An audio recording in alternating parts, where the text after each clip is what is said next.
All right, well, welcome back. This will be the third attempt at this particular leg of the flight. Um, I attempted to get this done last night just because timing works out better for the flight in our area. Because right now we're going to have to rewind the time just a little to what it would have been last night. Thankfully, the weather will also populate to that correct time of day. Um, what I found out was apparently Sim Update 4, the beta, which I was enrolled in, it caused the Citation X to have blank screens. Apparently, it's a known bug. I was not aware of it, and it has not had any issue for me up until yesterday. So I thought perhaps just needed to restart the Xbox, just refresh everything, clear the cache, do all the standard stuff to get the sim to function a little better. But unfortunately, that did not do the trick because after a quick Google search, I found that the beta is actually causing a problem for a number of people. So I unenrolled from the beta program so that we could continue flying in the 10. Because I really do enjoy this aircraft, and I guess for myself, I've been kind of shying away from using it for a couple of reasons.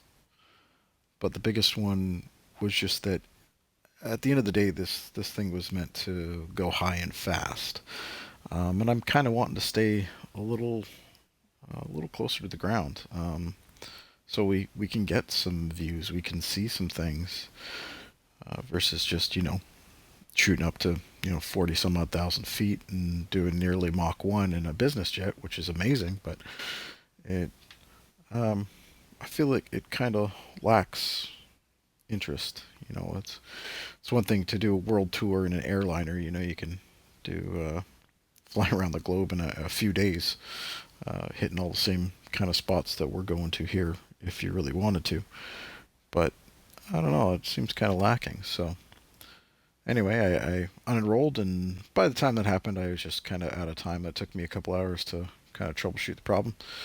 Um, so unenrolled and loaded back in, and it looks like we've got everything working. So here we are. We're going to try, this will be number 3. And we're picking back up, leaving Taiwan. We're headed to the Philippines. Not quite sure why the wayparts are not populating correctly. I did plan this out in the online flight planner. I did also plan it out in SimBrief, and then took all my, I guess my route plan from SimBrief, plugged it into the online flight planner for Microsoft Flight Sim 2024, and this is the exact route that I'm going to be flying. It is scheduled for 10,000 feet. We are doing a VFR flight. This information obviously is not quite correct, just simply because this does have all kinds of equipment. It's got standard equipment, it's got DME, ADF, it's got high frequency radios, although they're not actually modeled in this. That's one of the very few things that isn't modeled correctly, or actually at all. It's in the sim. It's just you can't interact with it. So anyhow, here's the flight plan. Just leaving just the tip of Taiwan here, and Henchun, Taiwan, right at the tip. I was planning on actually coming over to this island here initially, but we ended up having to cut it short and wanted some runway to land on. As the citation, it is stated to require 5,700 feet, I believe, of runway for takeoff, and significantly less to land. But that's kind of the way it is with every airport, right? I mean, you've got loads of space to land. You can land pretty much every plane in far less distance than it takes it to take off, except for maybe some of these crazy bush planes that seem to take off almost like helicopters. But anyhow, so that's the flight. Let's load in and start running through the checklist and get our Citation 10 all happy.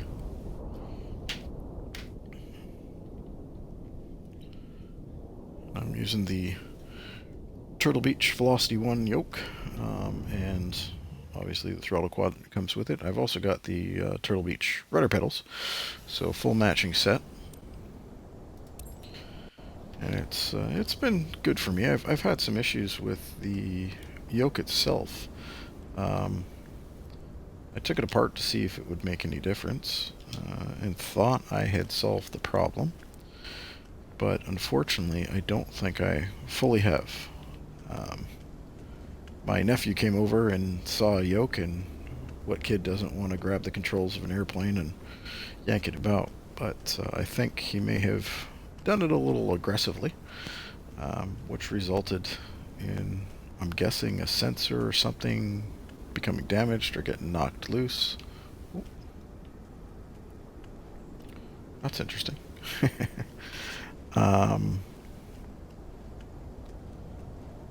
But it seems to be working. What I end up doing with it is just go to full stops quite firmly, and it seems to get everything working correctly. If I don't do that, what ends up happening is it will command it's usually a pretty abrupt, hard left bank, uncommanded. You know, you'll be pitching for something, and then suddenly it's going to say, "Hey, you're banking to left 90 degrees plus," which is not good, because the time that you tend to use the yoke the most is when you're taking off and landing, and slow speed, and landing like that is going to cause a lot of problems. Alright, so let's just hop in here, get the main door closed up here. I want to check my configurations, because I have, I did back in the non-beta, we're going to enable, oh, it was checked, okay. I prefer the LCD to the CRT. It's my personal preference, but we're doing, starting in a cold and dark state. Pounds, inches mercury, feet in Celsius. This all work for me. Let's do a pizza for lunch.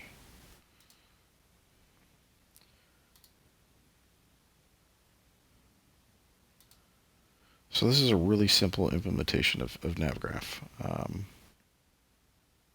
I am hopeful that there will be more complexity added to it, but this beats having none at all, that's for sure.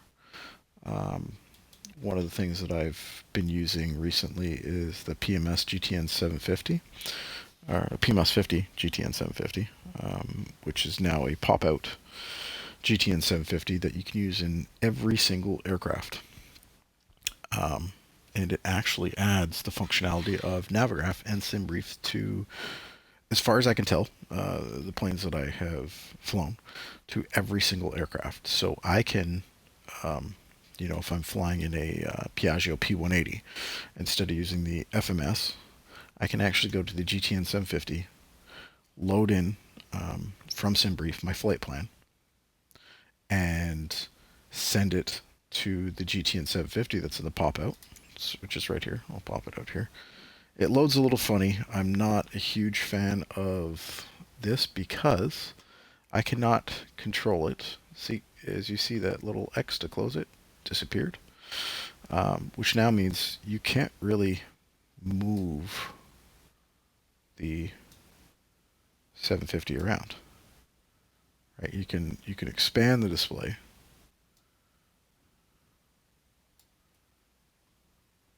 So it's not my favorite, but anyway. So this is what it is. Pops out on the screen, which is pretty awesome for us console guys because we didn't have anything like this before. But if you're going to flight plan, you're like, oh geez, I'm in a instrument Cessna 172. You got a 6-pack in there, and you're got a GTN 430 or 530, and it has no in Xbox or PlayStation. I assume it will have no Navgraph or SimBrief integration. But what you can do is, if you go into the flight plan menu, import, and you can import a flight plan from SimBrief. So this is going to pull the plan that I have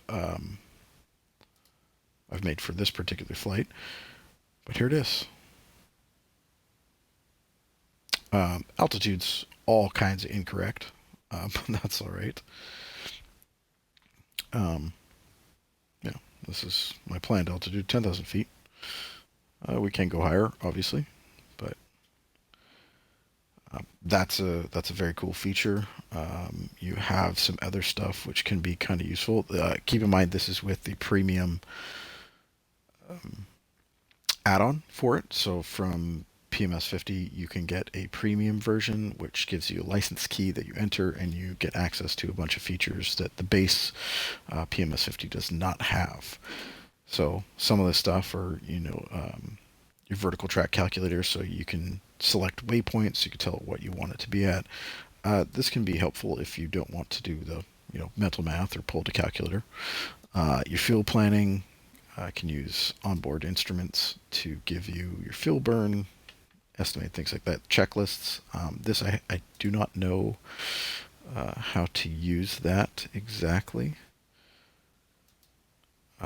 Just because, again, we're on a console, I don't know how to load those files.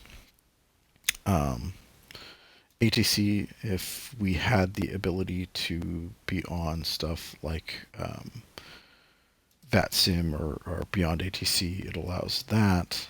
You've got a kind of, I believe this is from Bing, but here's a more standardized map versus the map display. You've got an autopilot control. This is kind of cool as well.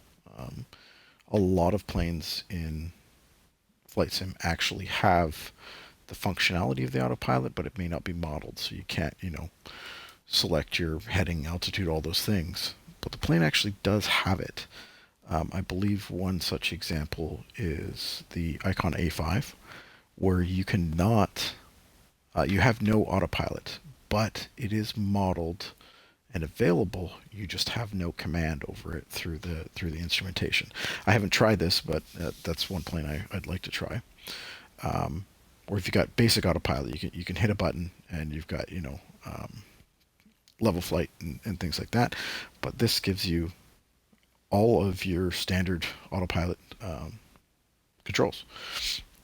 So that's something I want to try. But one thing I would love to see is, like many other windows, if you had your control window to set up some controls, at the top right hand corner you can minimize and or close out that window.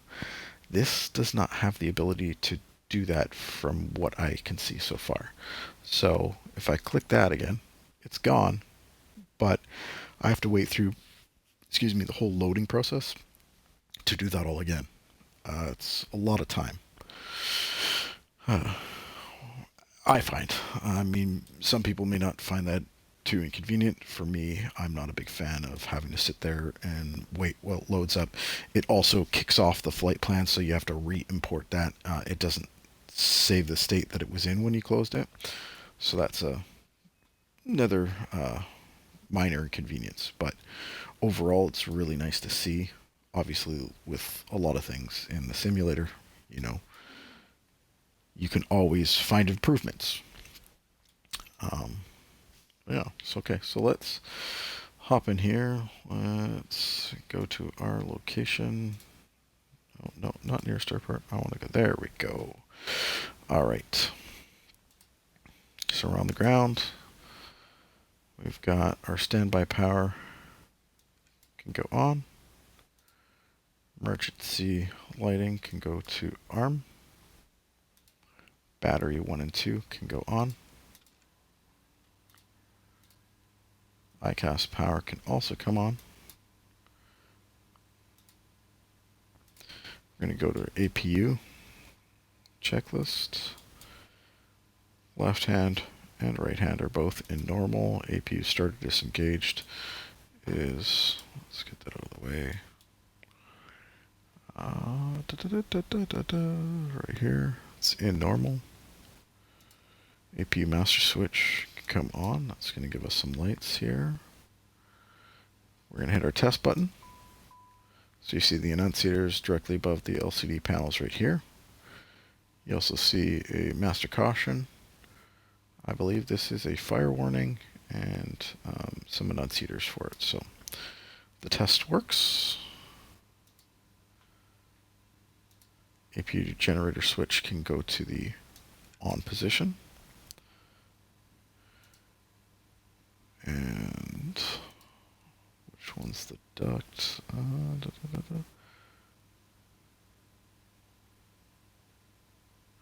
It's not electrical. Hydraulic. Normal.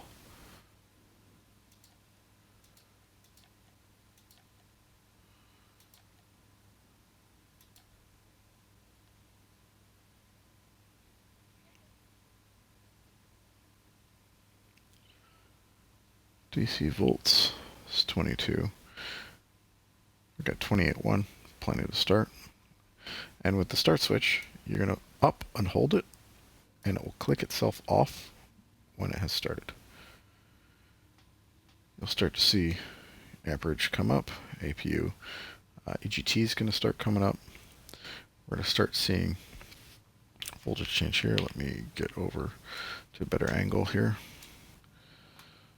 So the APU amps. So APU relay was engaged. It's now disengaged. Now the APU is online. We've got over 300 amps available. APU is at 101. Light goes off. Load shed switch to normal. Actually, where is that one? Which it already is. GPU can be disconnected. We don't have one. 400 amps max. And we can go back to the bleed switch, which is right up here. Go to on. Bleeder valve is open. Isolator valve is closed. We can open that up.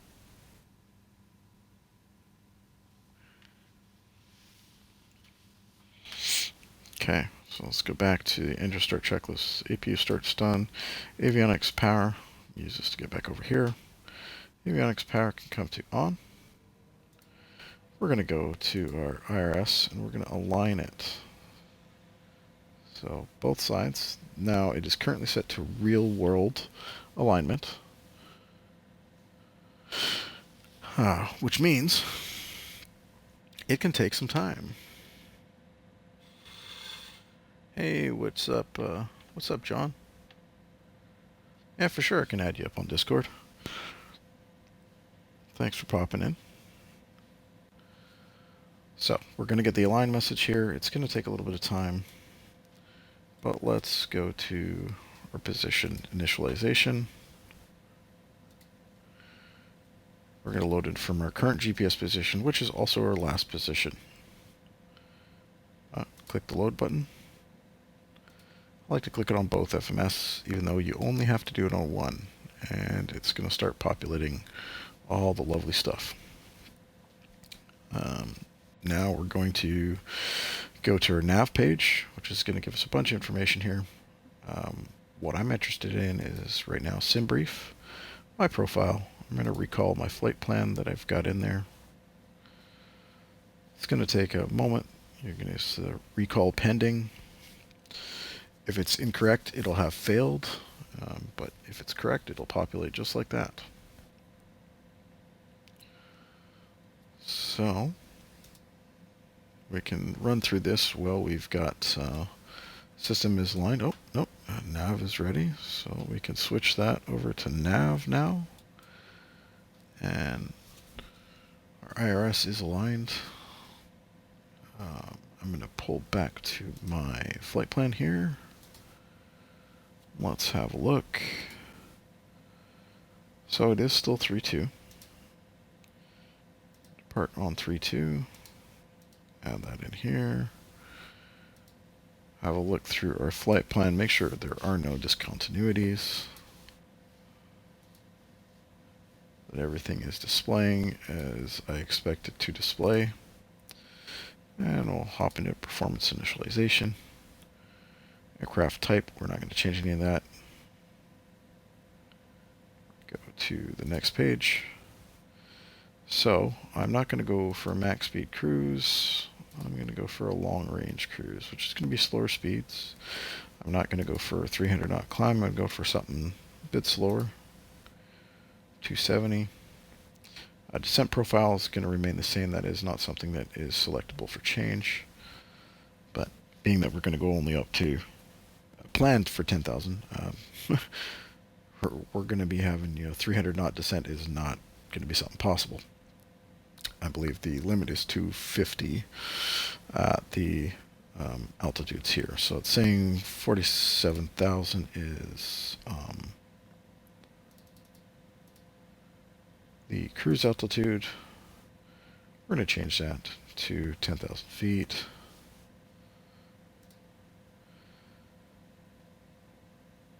Base weight passengers, we've got none. Fuel, 6465 pounds on board. 6452 is displayed on the gauge because that's the actual usable. That's the actual fuel on board. Passengers none. Gross weight none. Cargo none. Confirm initializations. Okay. Next page. Route's 529 nautical miles. Should land with about 2,500 pounds on board still. Let's have a look at our takeoff. Runway 32, 5579 feet. So this is getting into the realm where if this were max gross takeoff weight, we would have a bit of a problem. That problem being we wouldn't have enough runway. We may have enough runway to actually get the airplane airborne, but if there's any obstacles at the end of that runway, you're going to be hurting. It's not going to be a good day. What's some useful information just to know? 34 feet elevation. Let's check. We've got 26 degrees Celsius. And what is the EFB saying? 27, close enough. 2995 is currently what it's saying. Whether that's 2985, we're going to go 29.95.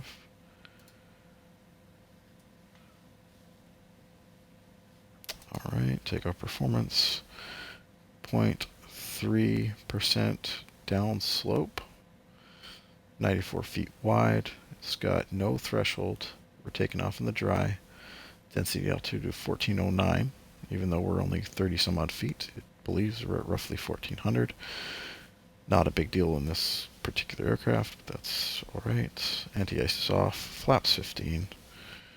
Takeoff weight of 28,936.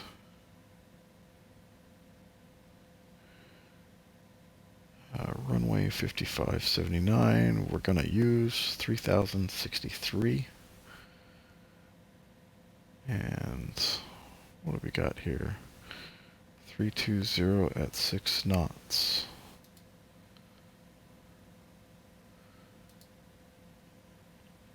Not a big deal. Top of climb altitude, 10,000 feet. It's going to take us 2 minutes. At a climb speed of 270. It's going to be a little longer, just simply because we're only going to be at about 250. Speed command 0.39. That is fine. Descent profile, it's really not going to matter. We're going to be low altitude landing. That's one we can plug in there. So we're going to Romeo Papa Uniform November. See what the weather's like here. Outside air temperature, what have we got? It's 28 C.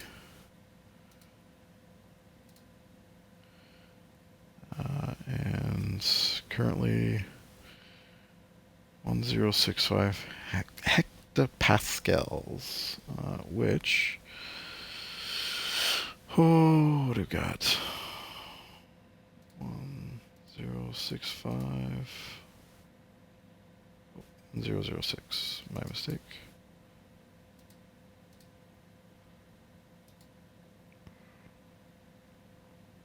Elevation 151 feet.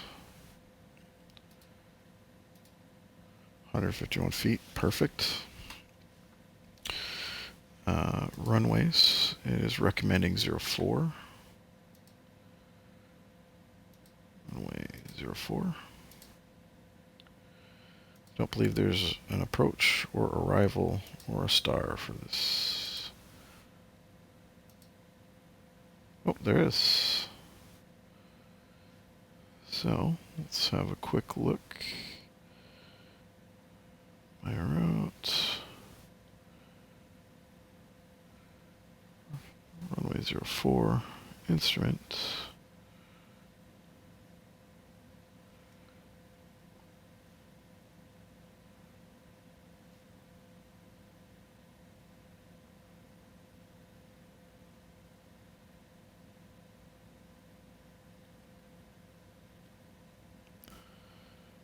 What do we got?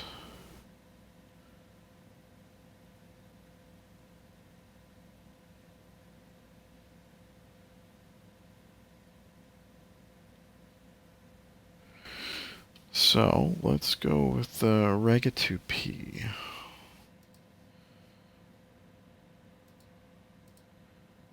I will activate. Okay, so there's the performance initializations all completed. We've got our flight plan confirmed. That's all our FMS stuff. Happy dappy.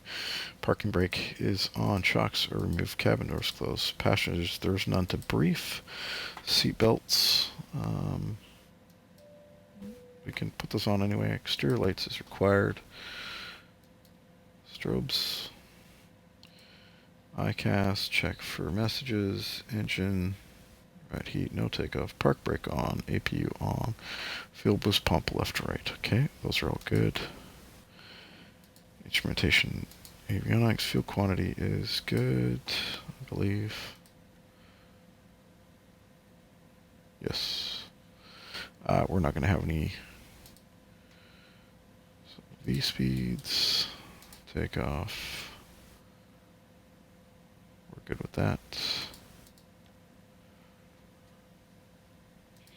Let's start our engines. APU's on. Pack isolation closed. Right engine start. N2's coming up.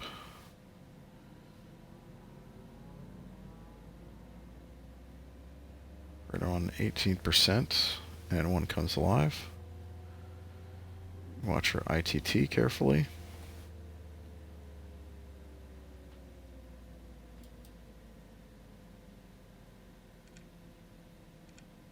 Oh, that was no good on the start.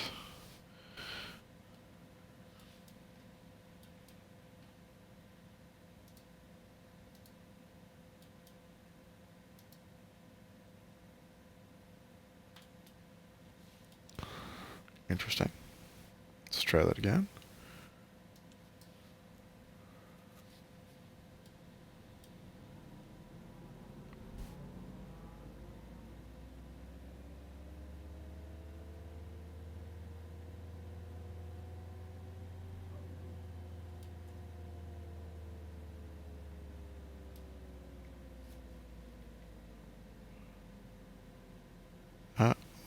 Yeah. Throttles can't be in your cutoff. That'd be why. Okay, one more time. Right hand side. And 2, right around 18, and 1's going to come in.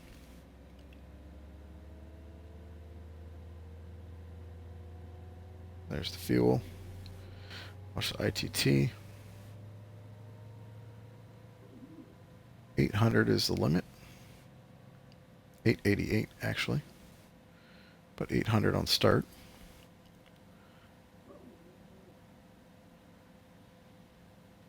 $567 is peak.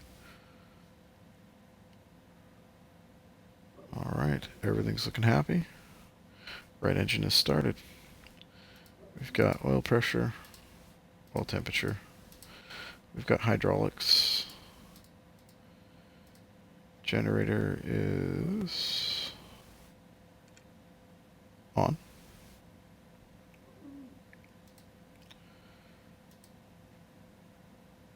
APU bleed air switch can go off.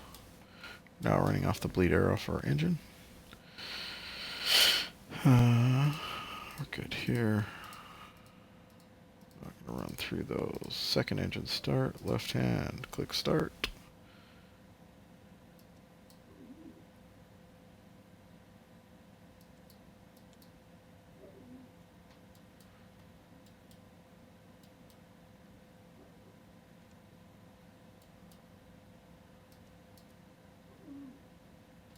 Maybe not.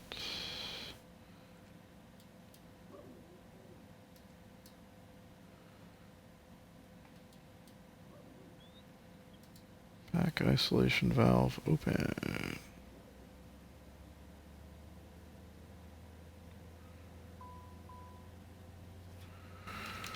Got a master caution for generator off on the left. It is, because we're bringing it online. Let's look for 800C. Jake, you got it, man. I'll add you up for sure. I actually did just recently set up a Discord, so that can be a possibility here. All right. So we got a good start. Left gen can come on.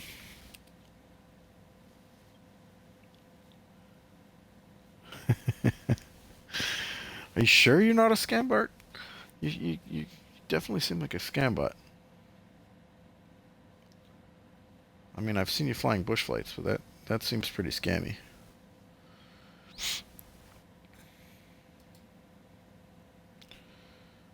We can open that back up.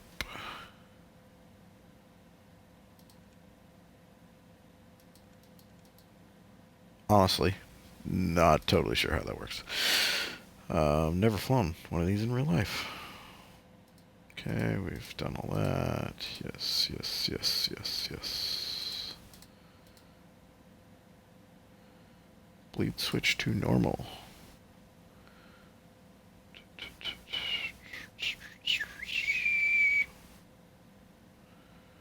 Normal, manual, yep.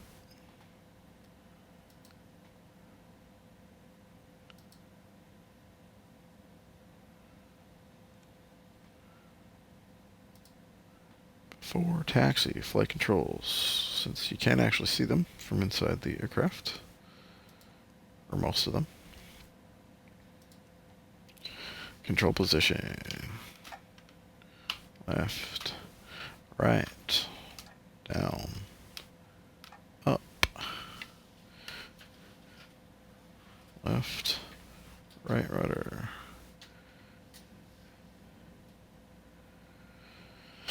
Good to go. Flight controls. Flaps are up. Lever is up. Rudder controls. Confirmed flaps set to takeoff. Slats. Flaps 5. We got flaps 15 for takeoff. Speed brake is stowed. Hairs is aligned. ICAS. We got Peter heat, no takeoff, park brake on, APU on. Standby gyro. Anti-ice not required. Pressurization. Is it 9? 7? Maybe 9. What did 9 look like? 9 will work.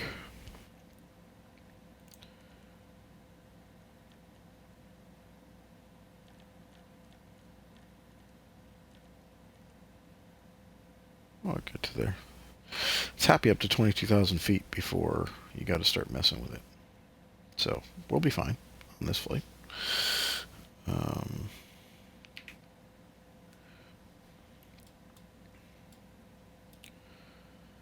Okay.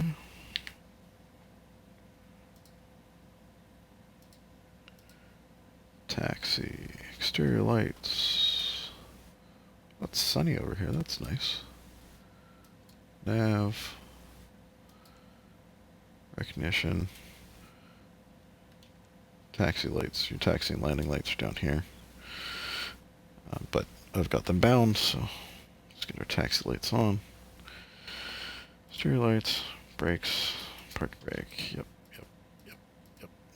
Okay, cool. Let's contact ground.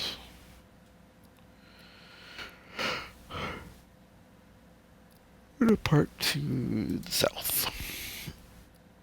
Puncturing ground. Citation Charlie Foxtrot, Tango Mike Oscar ready to taxi. South departure. Citation Charlie Foxtrot, Tango Mike Oscar. Taxi 2 and hold short of runway tree 2 via taxiway. Contact tower on 118.25 when ready. 118.25 when ready. Taxi. The taxi here. Runway tree 2 using taxiway. Citation This is fun. Tango Mike Oscar. Let's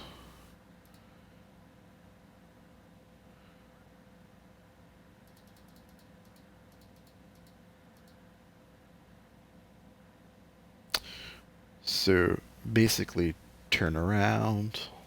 Bright eyes. Okay. Toe brakes on, park brakes off.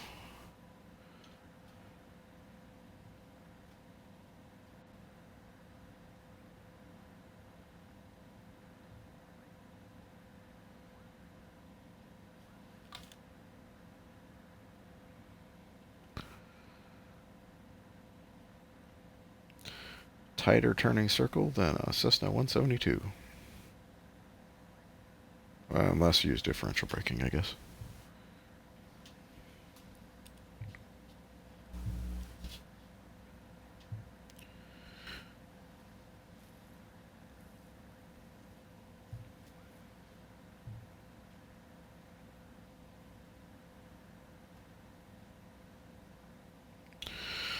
All right, parked up. Puncturing tower. Citation Charlie Foxtrot, Tango Mike Oscar. Not totally. I am holding short. Citation Charlie Foxtrot, Tango Mike Oscar. QNH 1014 departure to the south approved. Cleared for takeoff, runway tree 2. QNH 1014. Cleared for takeoff. Cleared for takeoff, runway tree 2. Citation Tango Mike Oscar.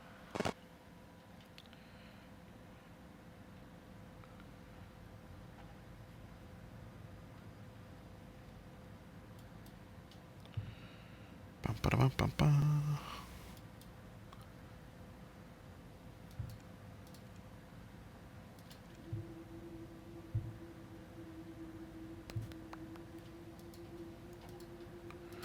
Got our windshield heats on low.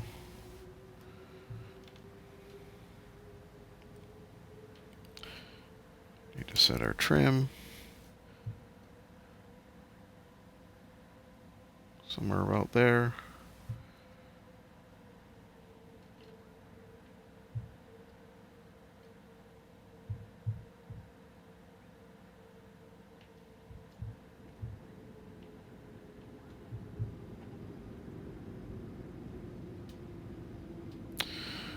Now, in sim, this does have a displaced threshold, which you're not supposed to use in real life. Your service is better. Should I add you now, Jake? Be on my Discord. You're the not spammer bot.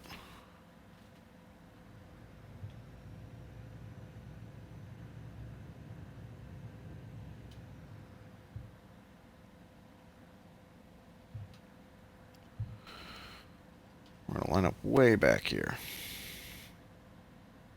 Cause this thing's, she's a big girl. She's a big girl. Alright.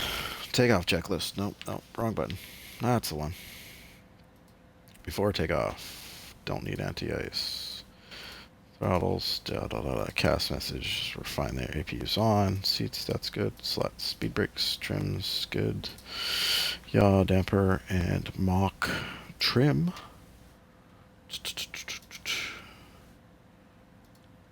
On side A, yep. Crew brief, radar is required.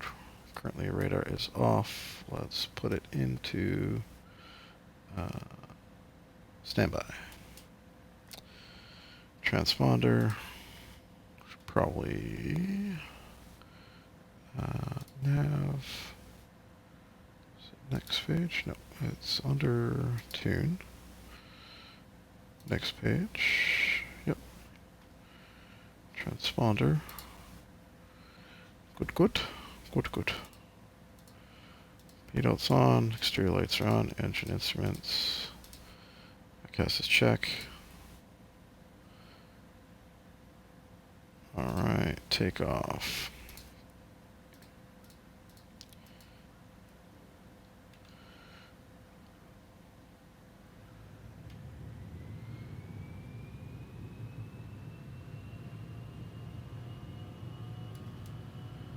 And flight director to take off. Probably should have set this earlier. That was quick enough to set. Here we go. She's on a roll. There's not a lot that has to be done with this aircraft. There's V1, there's V2. Rotate. Gear up.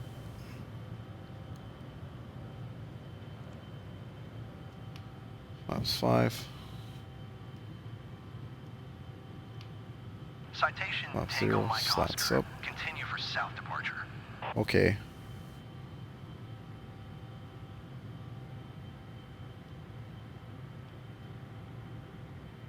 Citation Tango Mike Oscar. Leaving my airspace. Frequency change approved.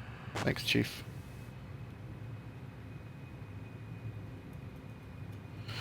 That's one thing I do want to change up is my trim wheel. It seems to be reversed. Frequency change approved. Function Tower. Citation Charlie Foxtrot, Tango Mike Oscar. Frequency change.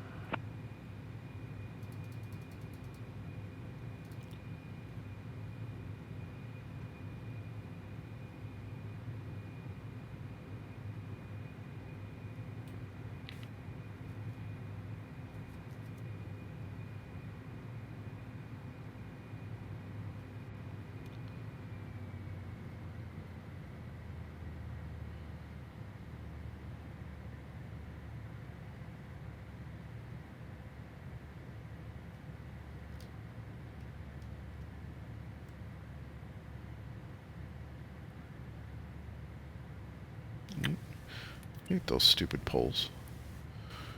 There we go. That's where we came from.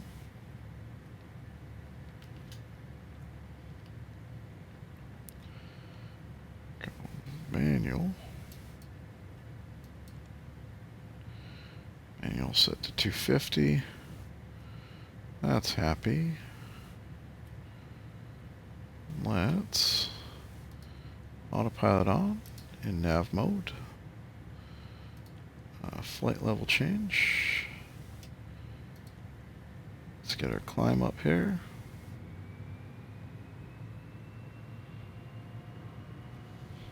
Bear with me.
All right, trying to troubleshoot this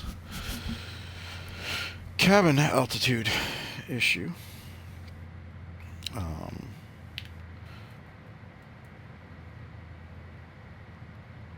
So our cabin pressure differential is 0.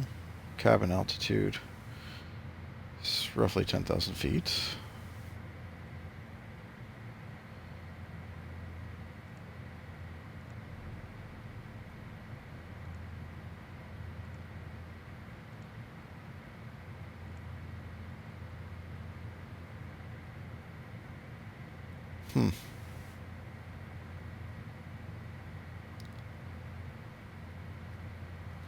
Cabin altitude should be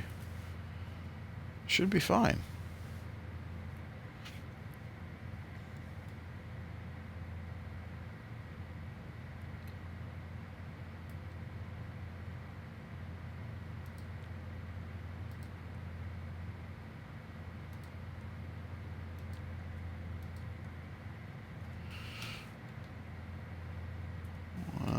Let's see about this. Okay.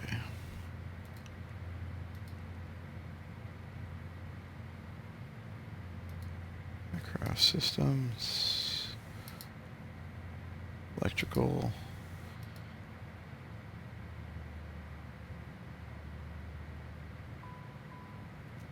row.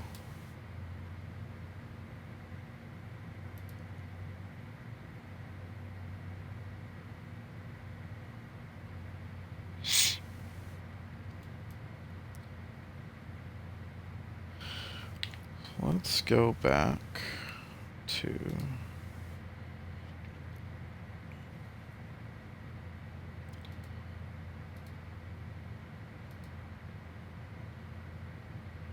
APU bleed source checked. ICAST duct pressure.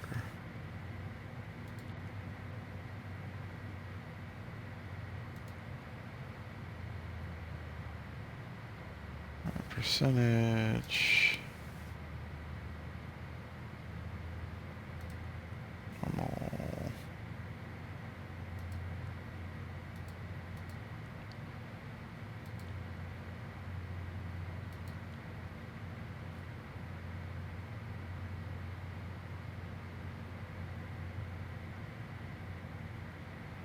Right engine air bleed knob off. Off. Pack isolation pressure.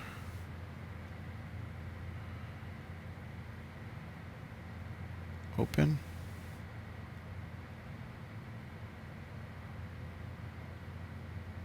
Off.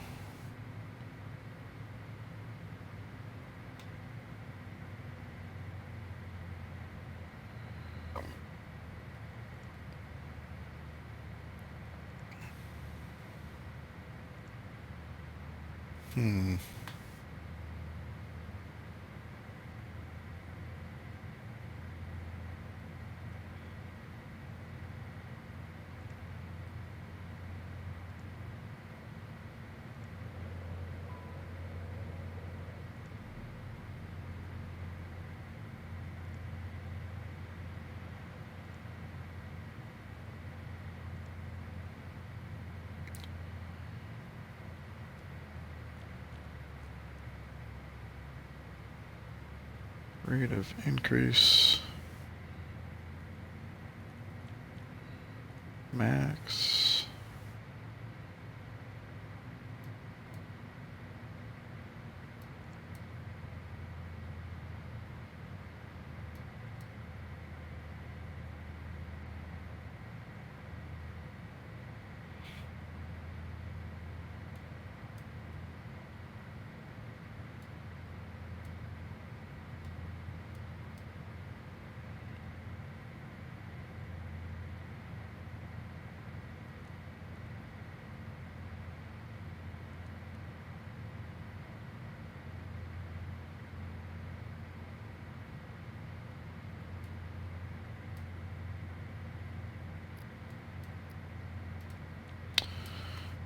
Rather confused about the pressures.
Very strange.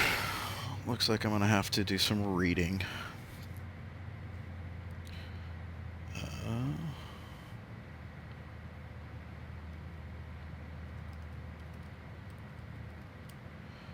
Pressurization. Page 54.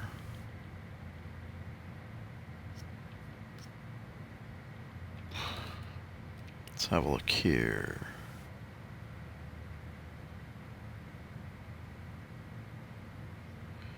Okay.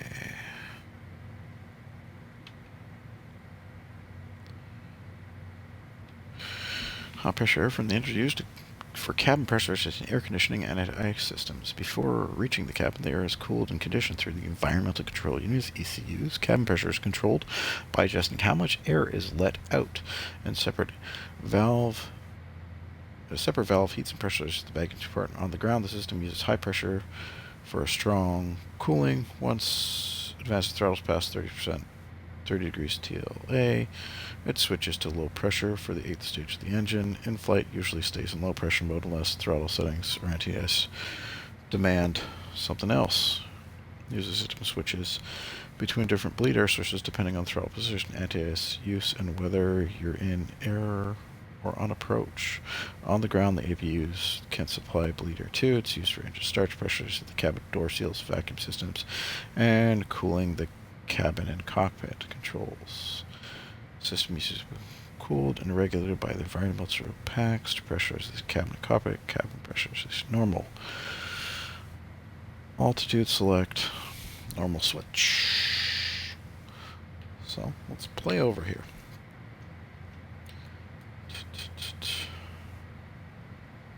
altitude select, normal switch, fully automated so cabin altitude follows a program curve versus plane altitude.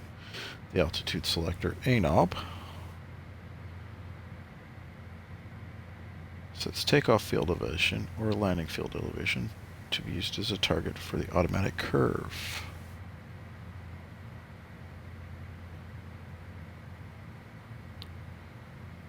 Aircraft altitude, cabin altitude.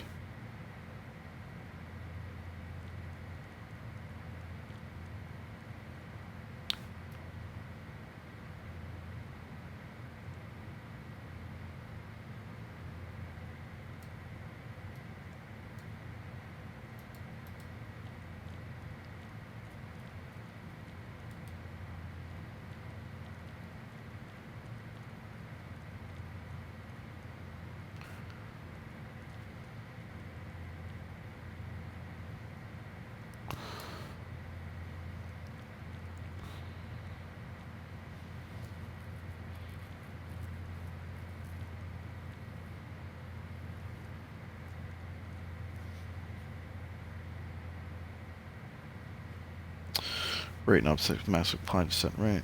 System may use slower rates. Alt select pilot select exact target cabin altitude. Rate of change used for non-standard descents. Set the desired cabin altitude target when alt select mode is active.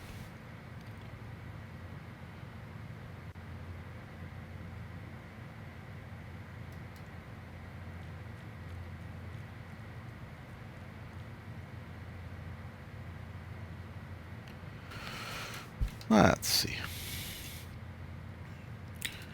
Yeah, we're 1,000 feet up though, or 10,000 feet. Sorry. Really should make no difference.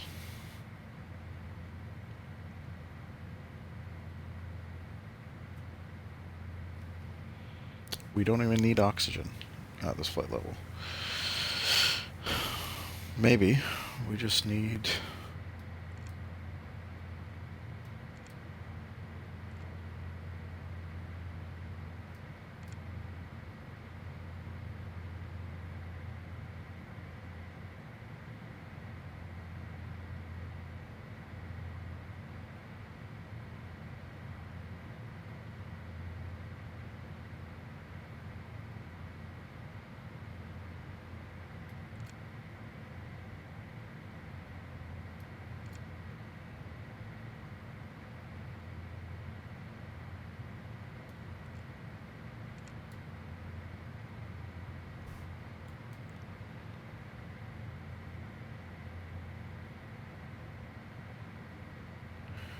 cabin altitude 10,000 feet.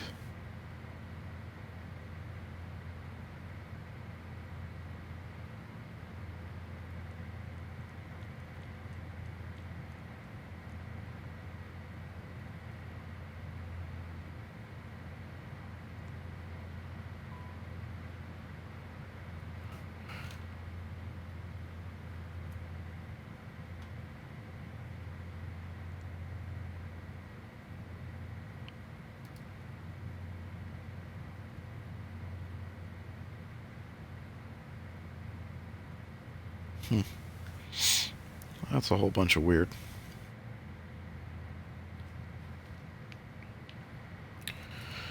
There's gonna be a flight where we're just playing with a cabin altitude.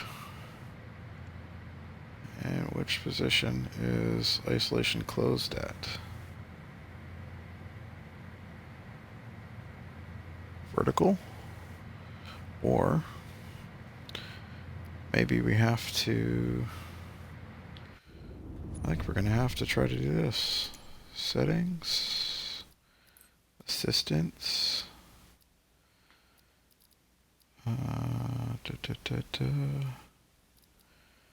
Realism, no.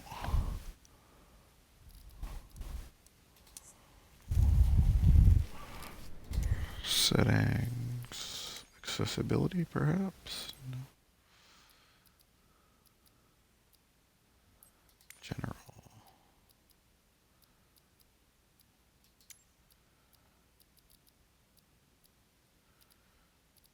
Instrument tooltips.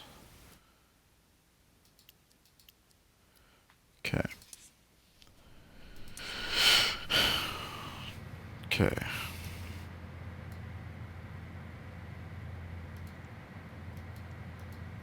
I don't know which direction is open and closed. I believe it'd be the one that you can read.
Well, that's bothersome.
Well, I am not sure.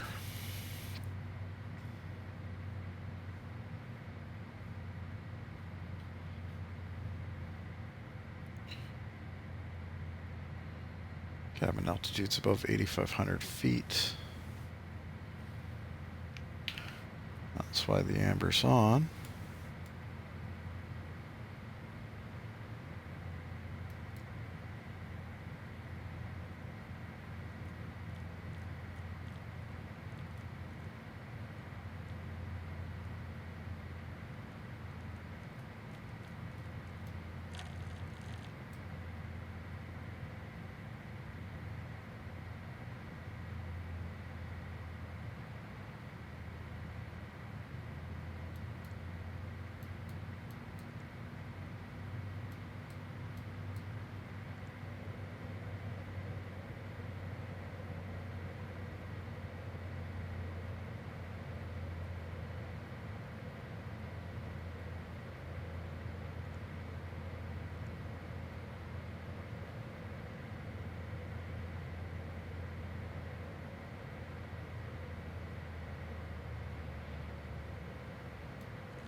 Believe.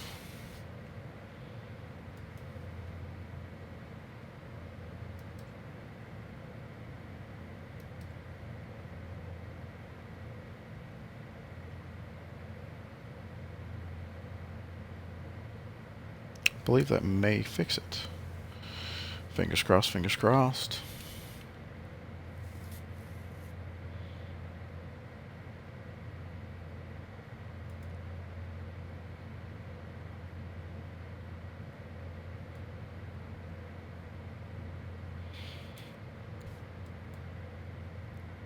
We're about to enter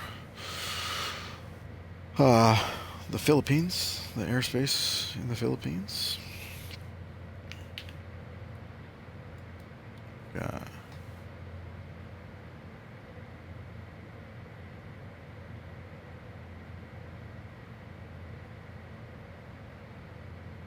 So we're going down in cabin pressure, which is what should be happening. So that's correct.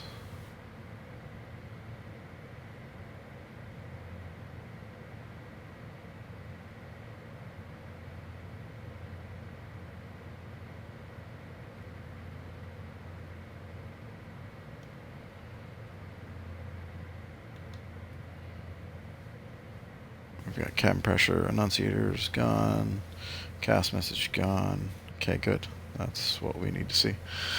Let's see if we can get some flight falling. Manila Center, Citation Charlie Foxtrot Tango Mike Oscar is type Citation C750 for 8 miles northwest of Romeo Papa, November uniform, 10,000. Request flight following. Citation Charlie Foxtrot Tango Mike Oscar, Manila Center. Squawk 5225. 5225. Citation Tango Mike Oscar. Radar contact 46 miles north of Romeo Papa, 4 Tango Alpha, 9900. QNH 1011.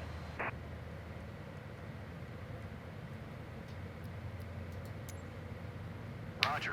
Citation Tango Mike Oscar.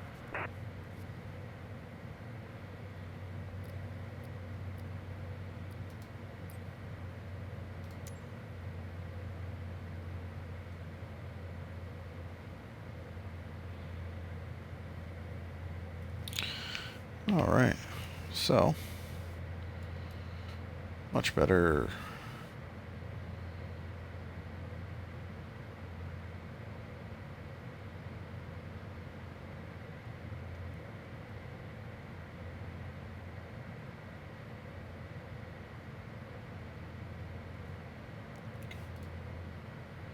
All right, and let's go back into the settings real quick, because interface off. There we go.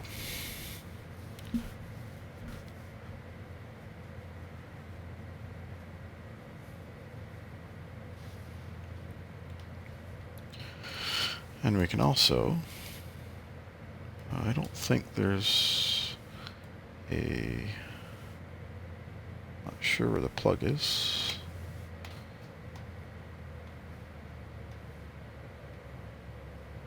Didn't I turn those off?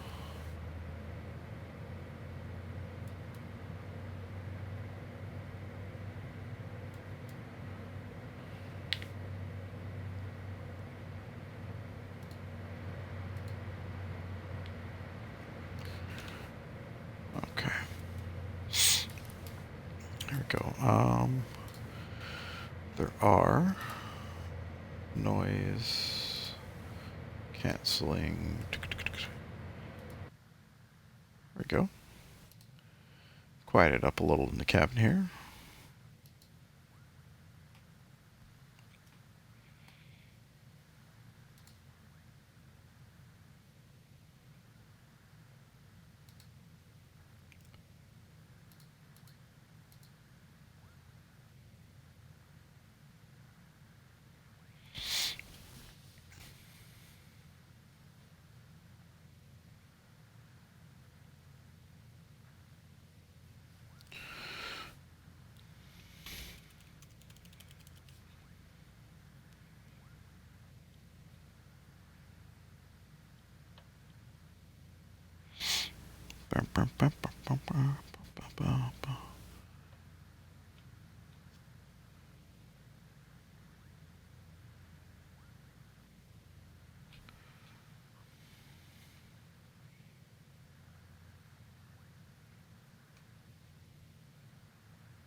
I like the fishes because they're so delicious.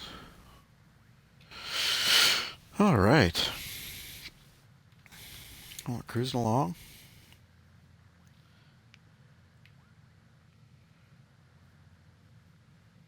There it is.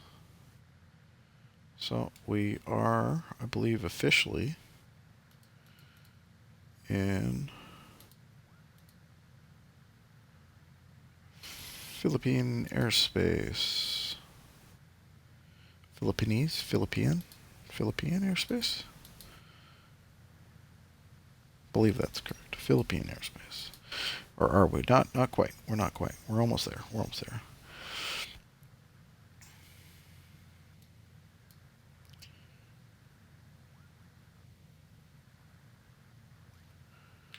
Who are we with?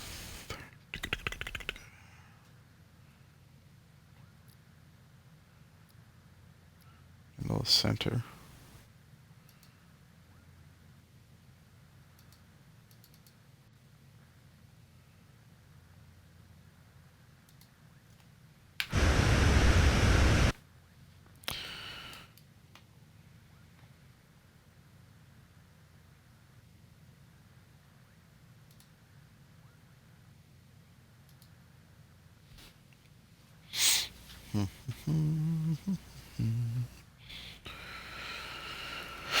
All right.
So it looks like Navigraph is offering a virtual pilot training. So you can get like your virtual pilot's license. But from what I'm seeing, it is may not work for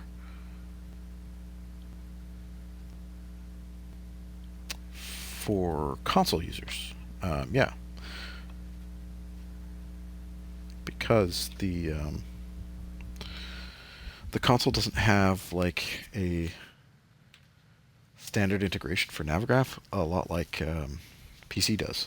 PC, you've got, you know, the pop out and everything. You've got the menu. You can enter it. It shows up in like your EFB under your more apps. But for us console users, at least Xbox users, I should say, we don't have that. That does not show up in anything. So it looks as though I got a response from them. It's the Navigraph Academy, because I kind of want to do it just for fun.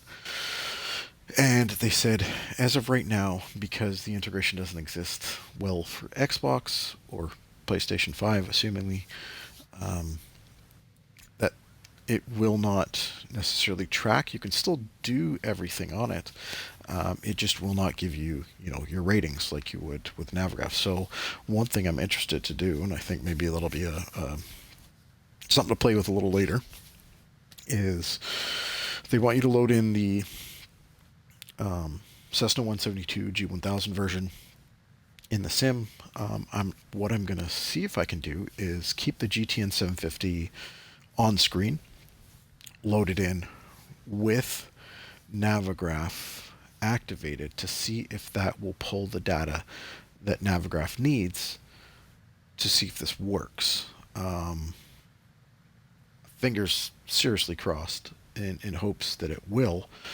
But I have a feeling it will not. Even if Navigraph can view the data, I believe it has to have something running within the system to make it all work. But I guess we'll see.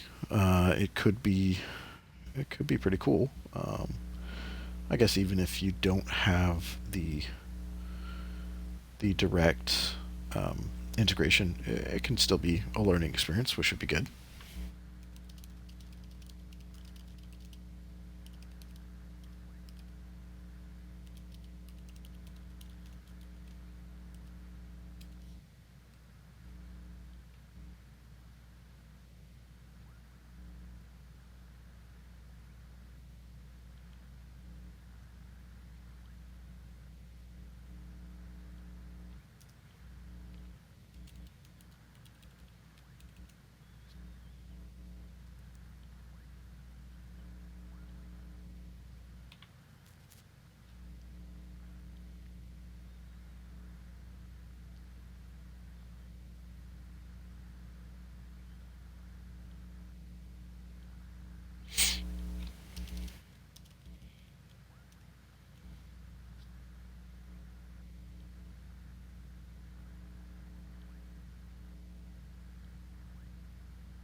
Double tasking here, multitasking, quadruple tasking.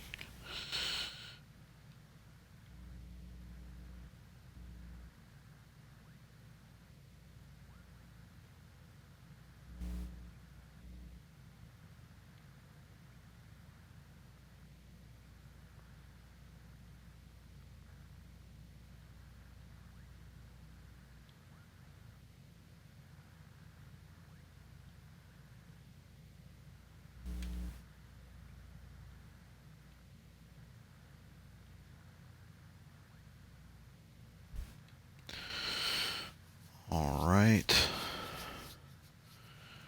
Let's just have a Quick look here on our flight plan. Let's have a look at our route.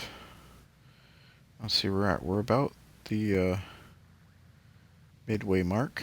Looks like we got somebody coming up behind us there. Or is that us? Who knows?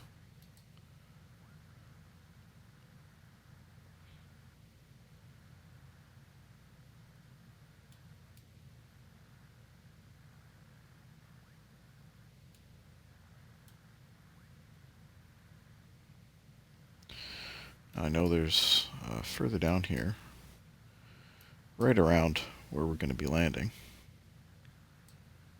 Right up here, actually. I believe this is actually a pretty substantial mountain. Volcano, I believe, actually. So hopefully we get some cool views of that.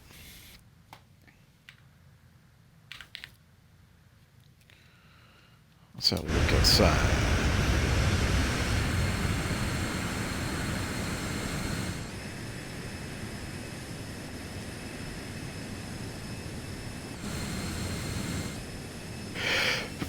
Phew, excuse me.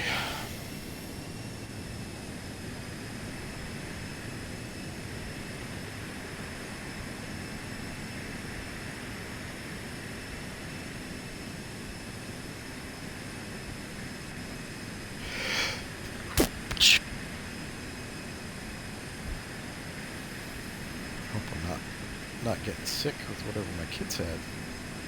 But sure enough, that'll happen.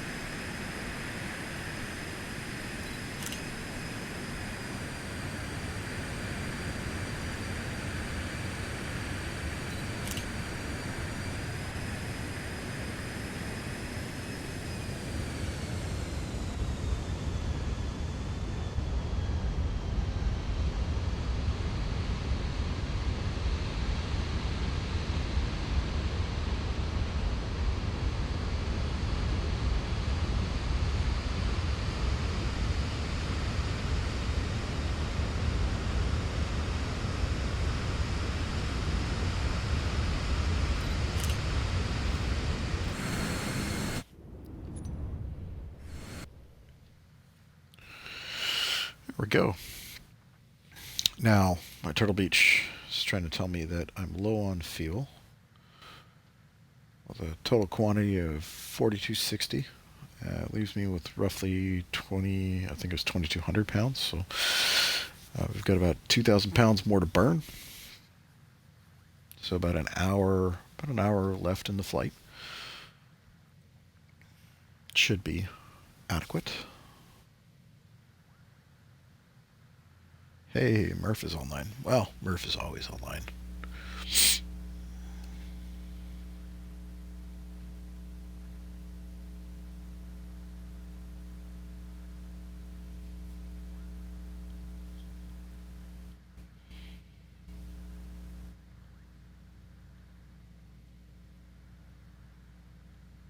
Citation Tango Mike Oscar contact. Lauag approach on 122 decimal tree. Good day. 122 decimal 3. Good day. 122 decimal tree. Citation Tango Mike Oscar.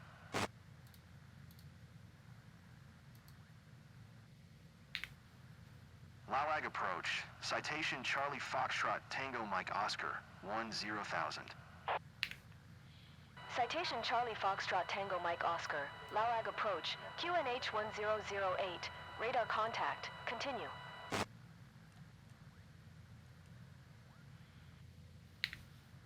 Lauag approach. Citation Tango Mike Oscar. Cancel flight following. Oh, nope, that's not what I wanted to do. Citation Tango Mike Oscar. Lauag approach. Cancellation received. Squawk 7000. Frequency change approved.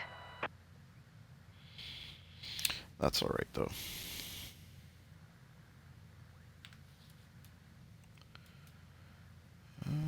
Next page.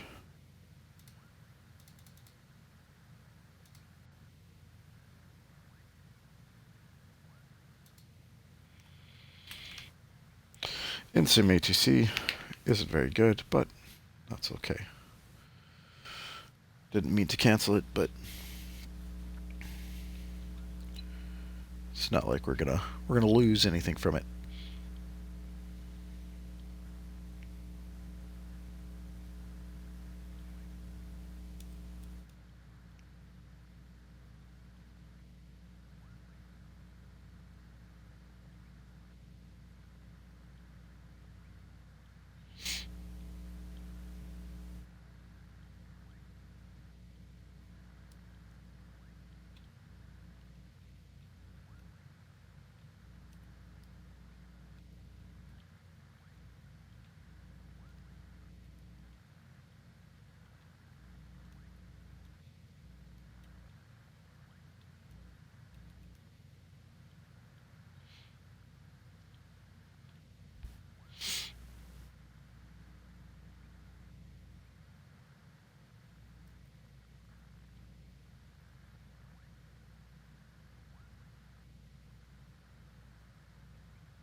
All right, we are in the Philippines.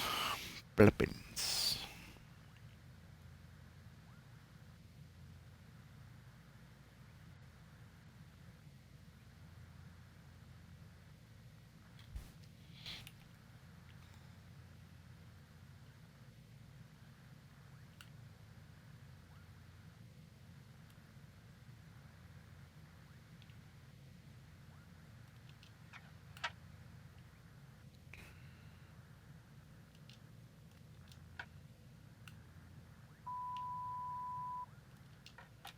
And that's a problem.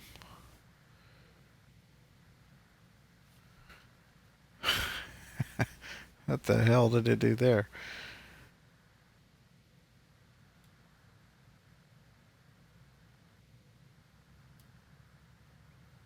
Hmm.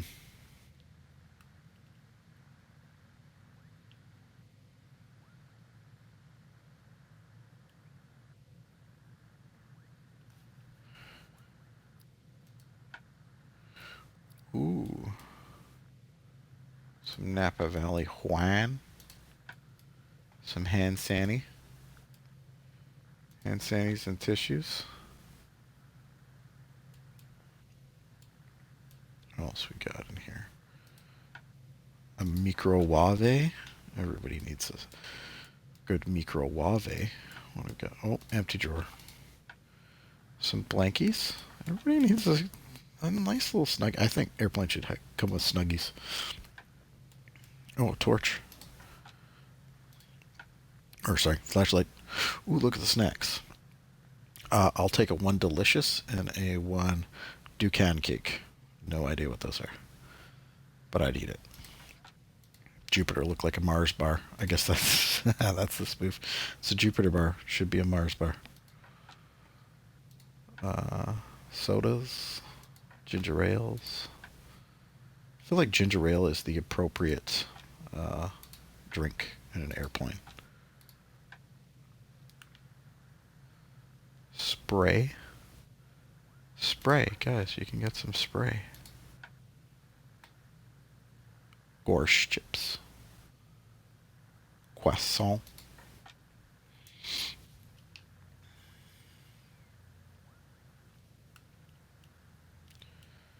Are we following our nav? No.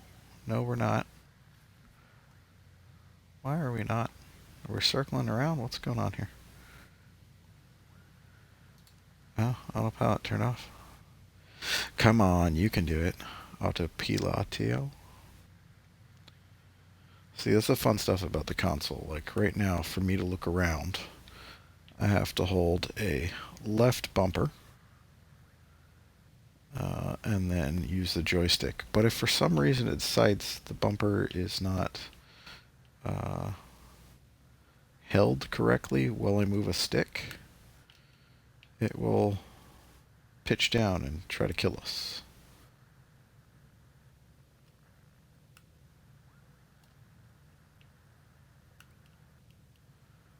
Fasten our seatbelts, shades. Hold up, hold up. Can I do it?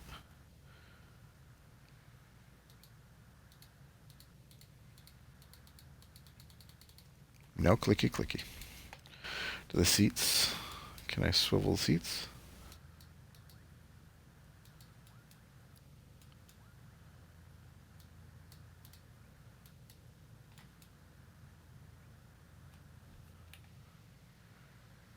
Alright, we're coming back onto course. 3,500 feet and descending. That's not a good thing. Flight level change.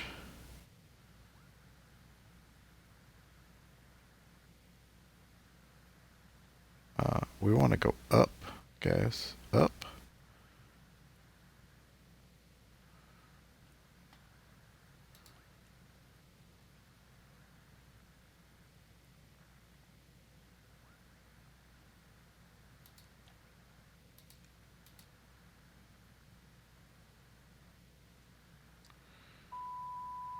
What in the heck is going on?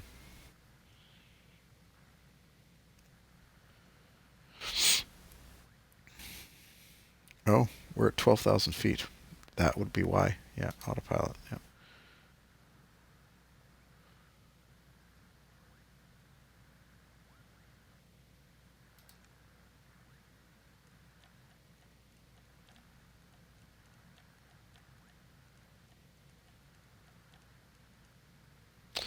There we go. Coming up with 10,000. That's going to be a sharp hit. We're going to blow through 10, I bet. Or is the autopilot that good? Probably is. It is just that good. And we're coming back on course.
Let's have another look outside.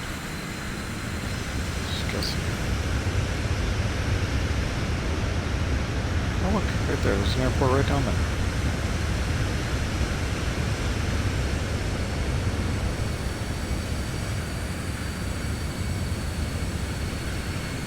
Oh, the cool little body of water too.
All right. Here we go.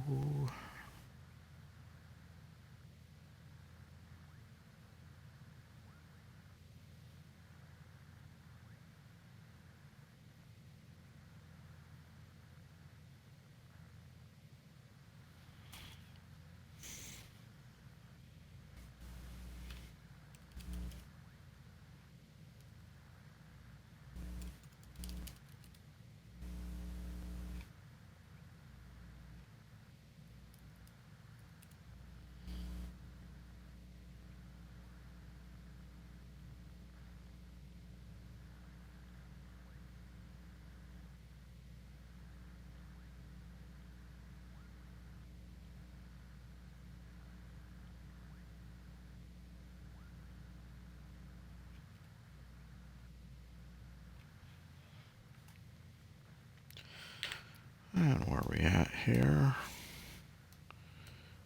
Oh, we're getting close.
All right.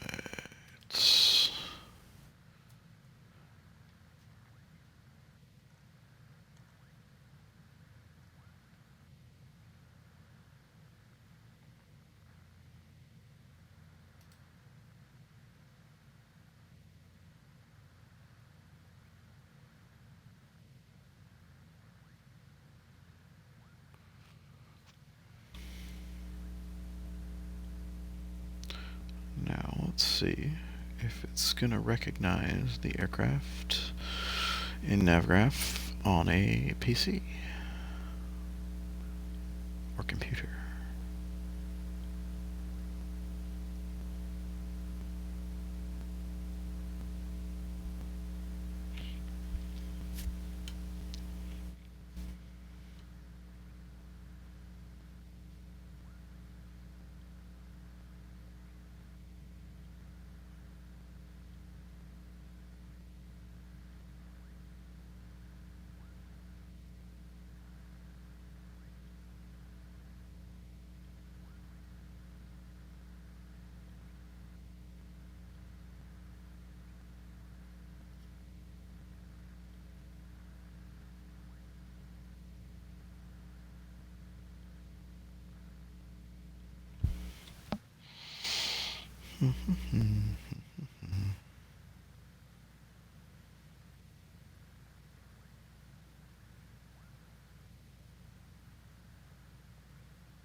And yes, 3,000.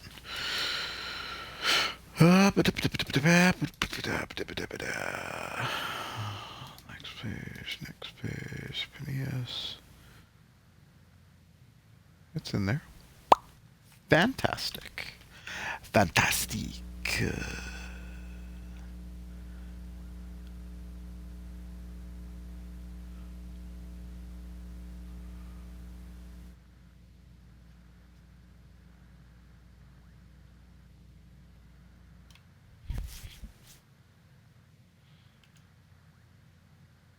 Sie ist fantastic. Jazz.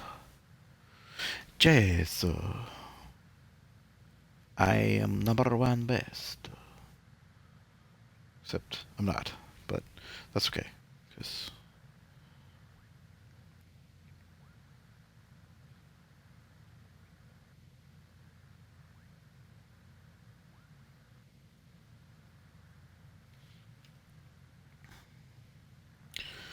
pop through some clouds.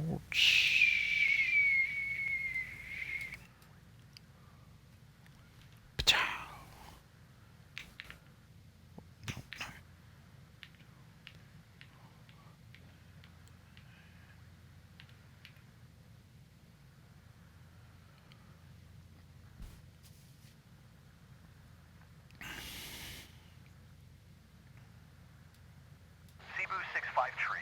Climb and maintain flight level tree 60.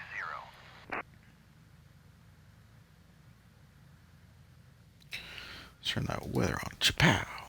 What do we got for weather? Climb and maintain flight level tree 60. Cebu 65 tree. Yeah, Cebu. Cebu.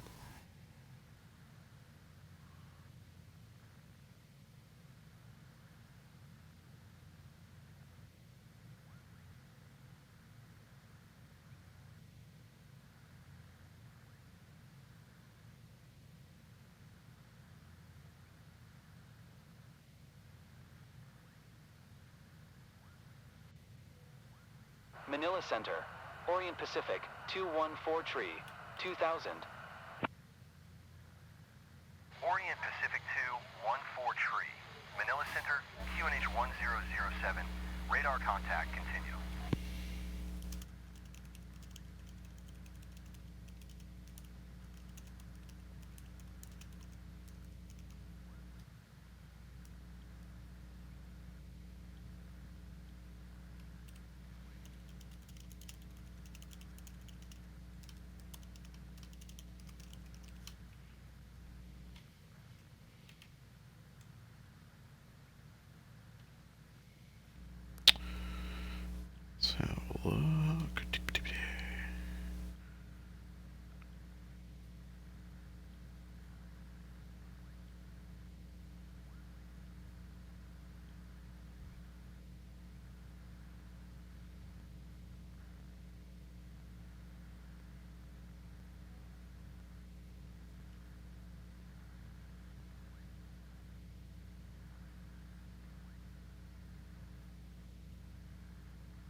Center, Philippine Tree 06 is passing 1800 climbing flight level tree 60.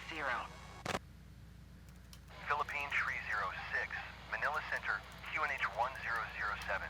Radar contact continue.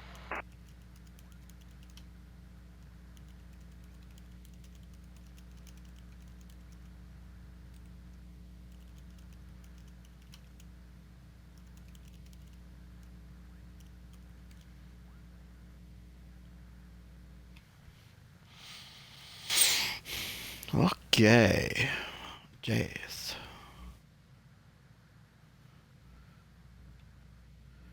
Yes. Double check. Good, good. See, number one, good. Okay.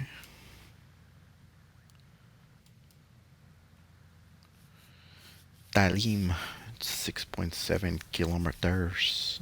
Oh, a little bit of weather. Some bubbly clouds out there. Talim is 10,000. Timon is 10,000.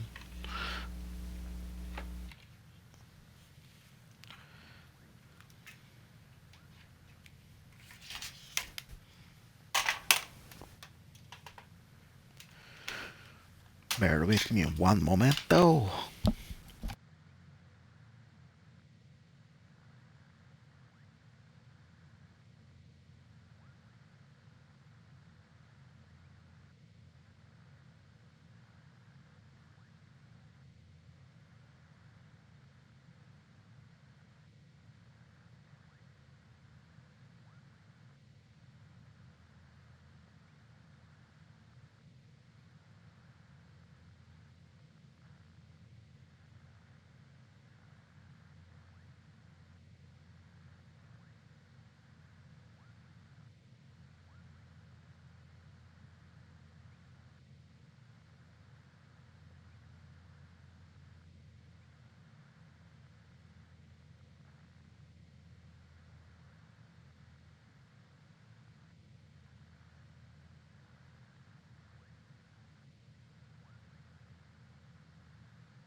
Right.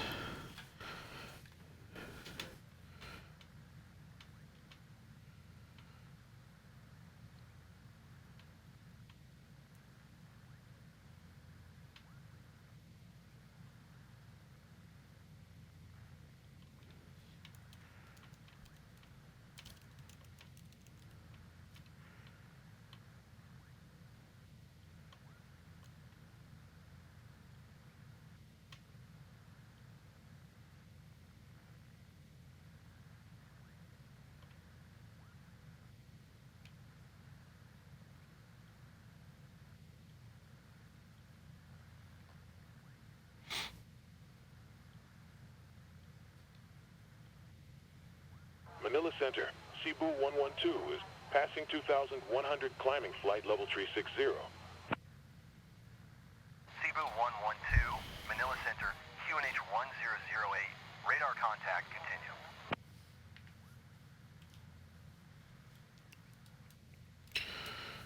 All right.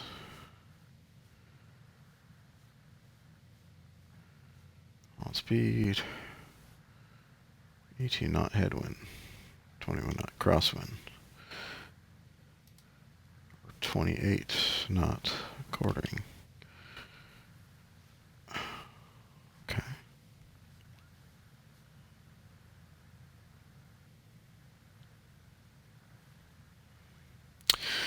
One thing I do wish, though, is these were not marked. Wonder, is that even configuration, throttle Q, systems,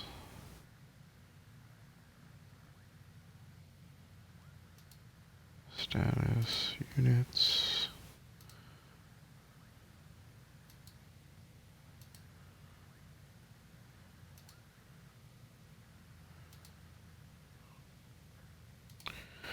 Does not appear to be the case.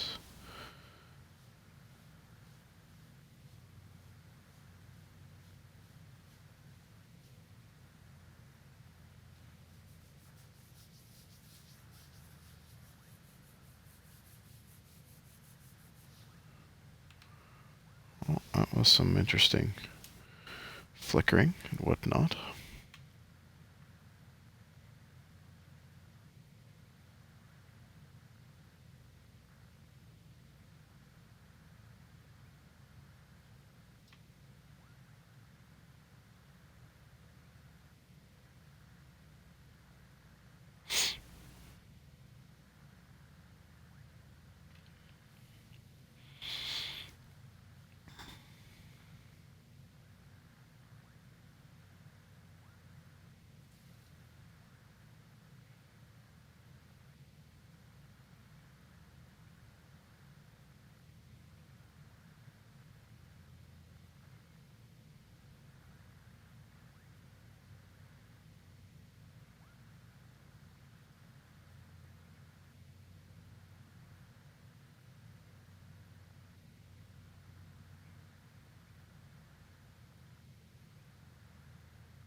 Lurpy. It's the Lurpy.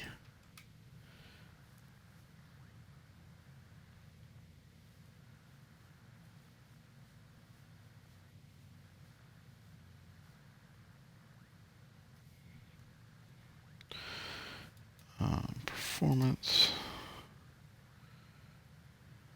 Descent. 250.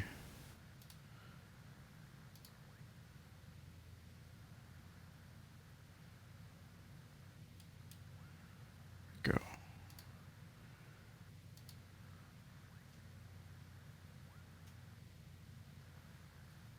Oh, we got cheap viewers. Nope, no thanks. If people want to watch, I'm happy to have them watch. I'd love to see more viewers, but I'm not paying for them. Just have to make better content, I guess. Now, somebody will eventually want to see what I'm doing. Maybe. Who knows? Maybe not.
Okay, we're approaching our arrival. RAGAY. What was the actual? It's a RAGAY arrival, but it is a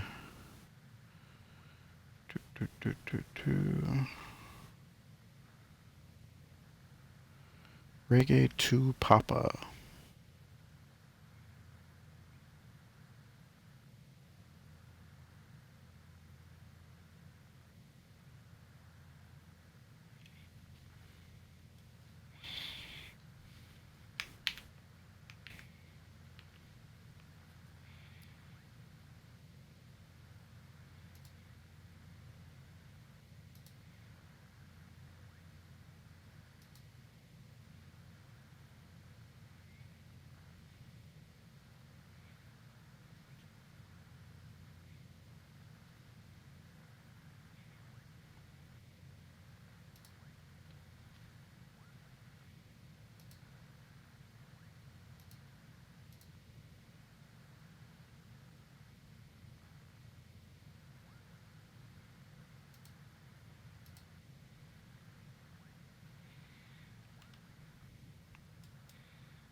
All right, let's take back.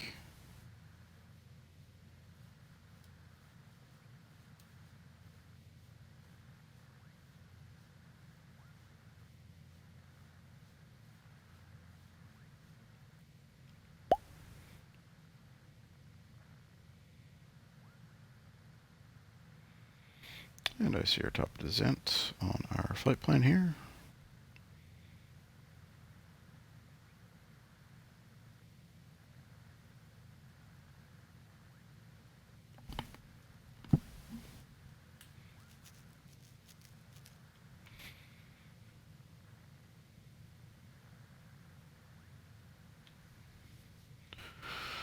Doop-a-doop-a-doop-a-doo.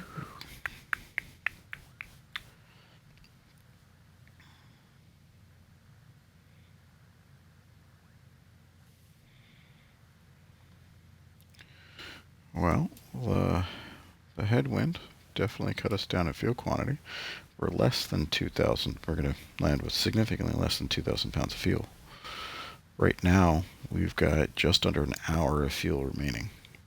Obviously, that's going to power back when we start to descend. But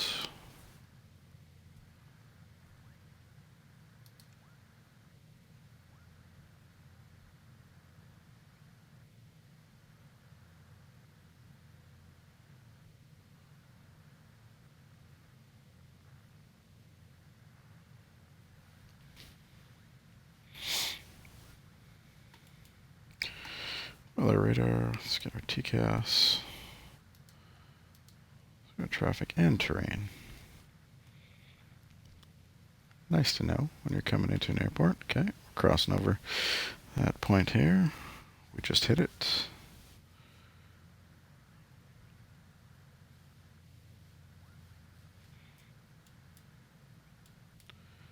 There's an aircraft somewhere over here. Not close enough to see. But let's bring in our nearest airport.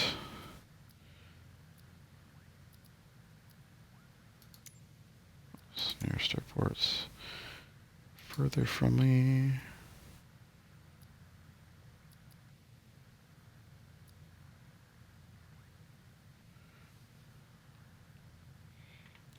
Going to RPUN.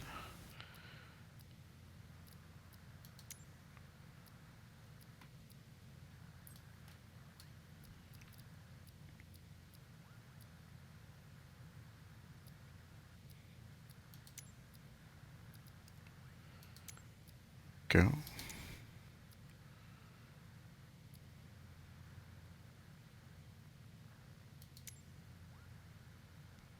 Naga Tower, citation Charlie Foxtrot, Tango Mike Oscar 6, 1 miles west 10,000 to land. Citation Charlie Foxtrot, Tango Mike Oscar, Naga Tower, QNH 1007. Enter left base, runway 04. Make left base runway 04. Citation Tango Mike Oscar.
And we're just approaching our top of descent.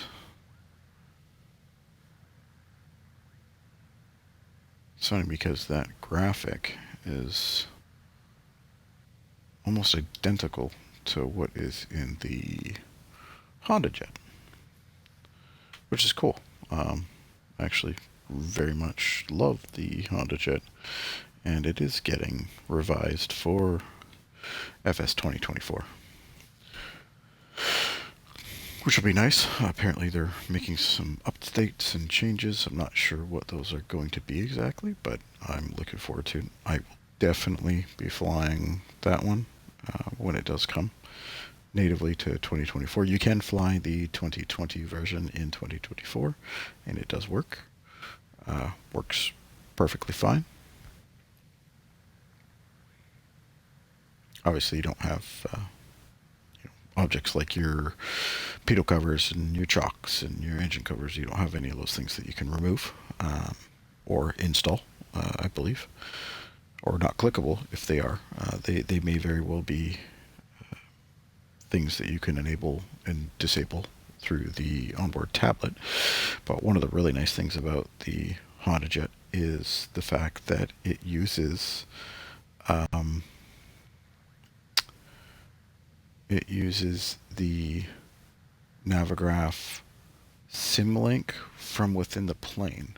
Actually, I'm going to test that out right now. I'm going to load my GTN 750.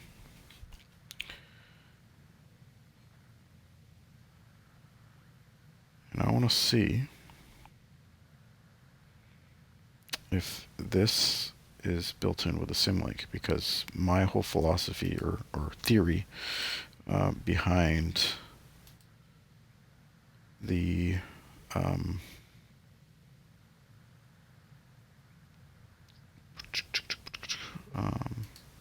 the functioning of adding this to the Cessna 172 to do the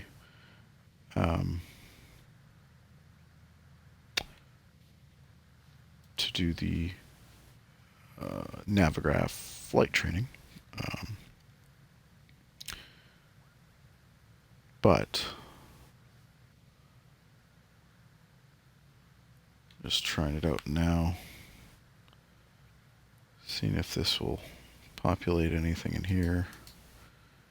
Menu, Lido, Navigraph. Let's see here.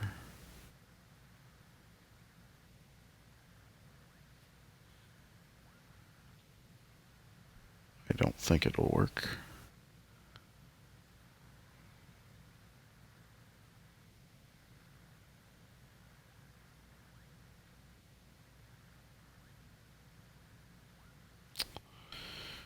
Bugger.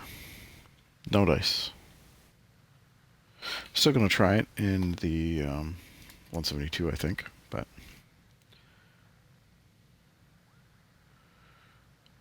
so we're coming down. I'm just going to roll my altitude right down to 0. Popping through the clouds. We're beyond our approach. We've got VNAV is active.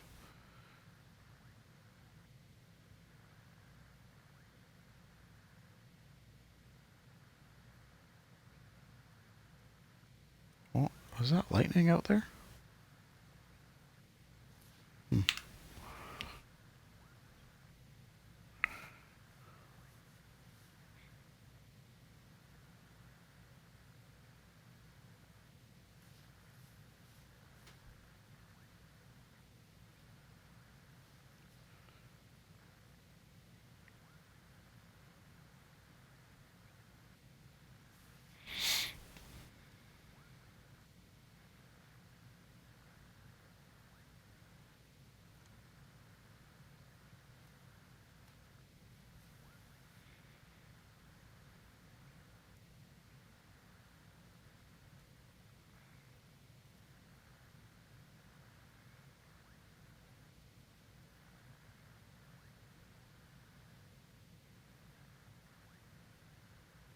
I believe the reason why my fuel calculations were so far off. In the same brief, were likely because I could not set my specific cruise or intended cruise speed 250 knots in the flight plan at 10,000 feet. Obviously, you're not going to want to make a flight at 10,000 feet in a Citation 10. That's just kind of silly. This thing's made to go high and fast, but we don't have to do what it's all about.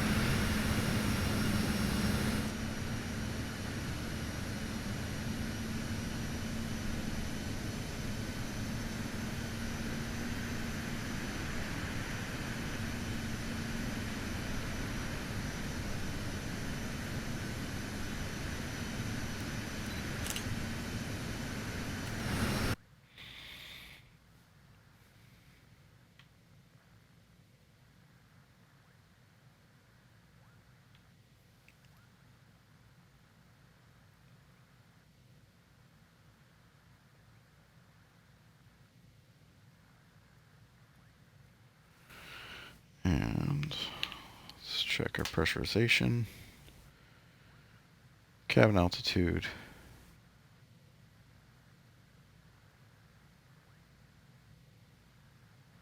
2 psi. 0. We're good. For our field elevation.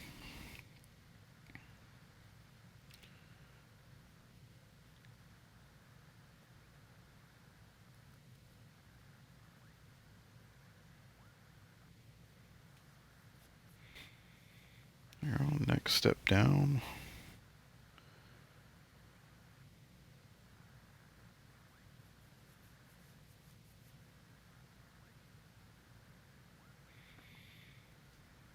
We are on approach. We can activate our approach.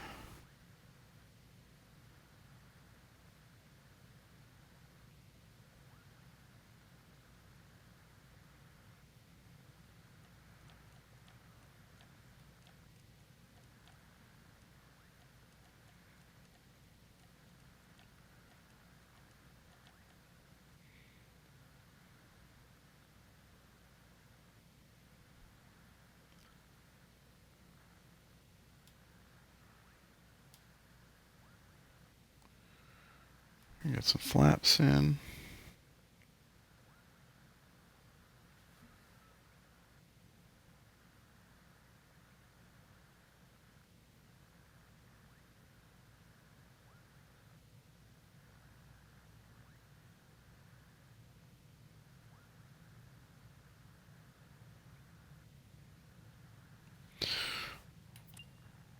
Airport's directly in front of us.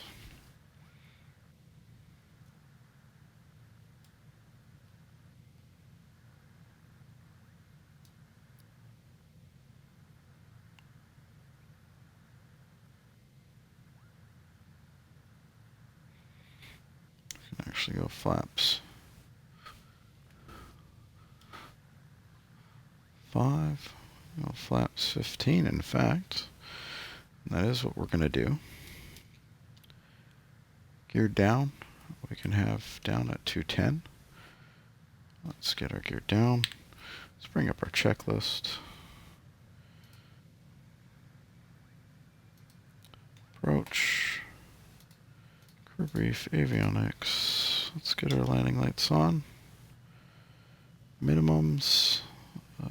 We're going to set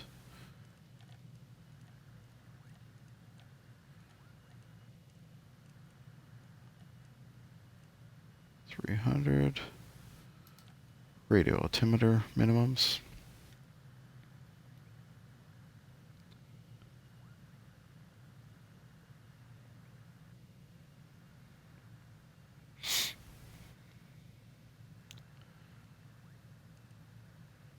Let's get our V speeds, landing speeds, 110, approach is 115, Let's dial some of the speed off here.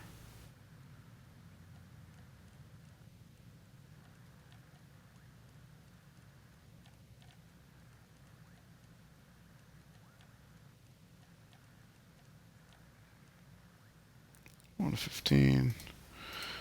Flap slats. No passengers.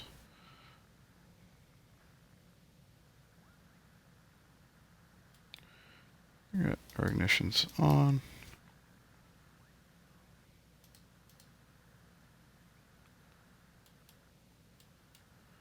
Engine sync. Didn't sync at all. So, not a big deal. Before landing, landing gears down. Flaps are down. Flaps are full. Speed breakers retracted. VREF is 115.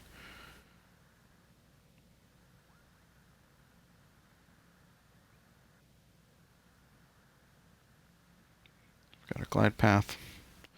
We've got our speeds.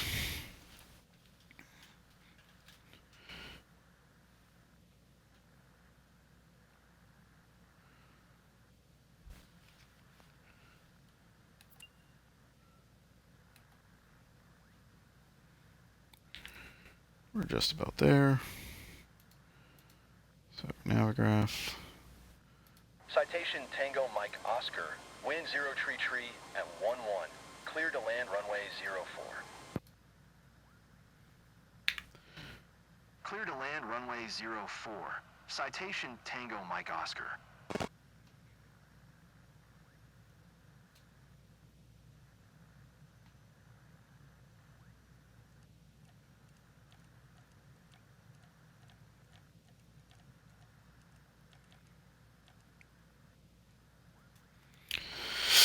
We will pick up at our 500-foot minimum. You can see the poppy lights out there. Right there. Runway's dead ahead. 2 red, 2 white. We're going to be all right. Gears down, 3 green. Flaps are fully extended, 35. Double check our trim because TurtleBeach likes to be silly with that.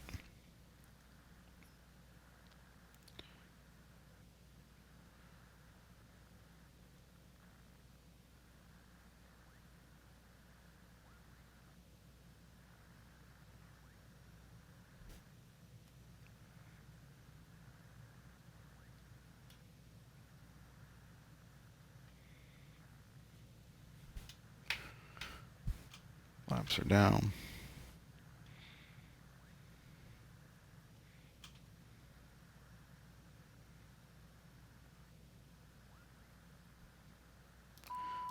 Autopilot, yaw dampener, auto throttle, all off.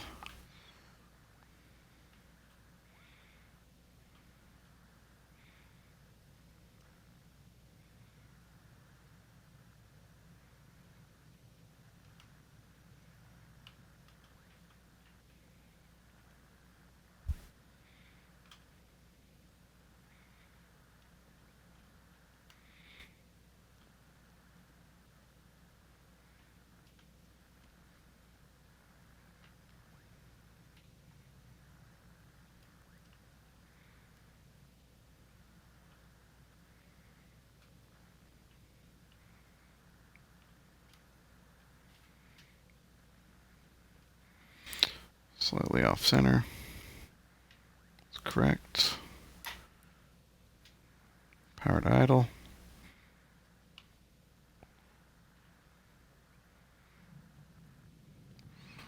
Touch down.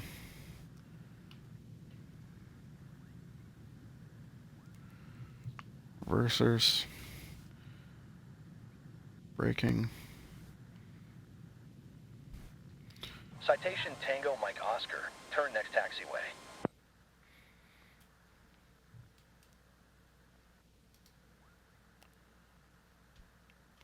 There is no next taxiway. We're going to slow.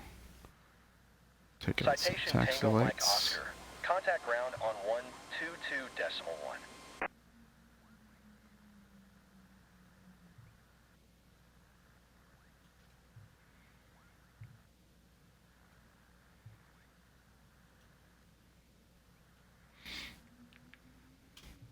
122.1, citation Tango Mike Oscar.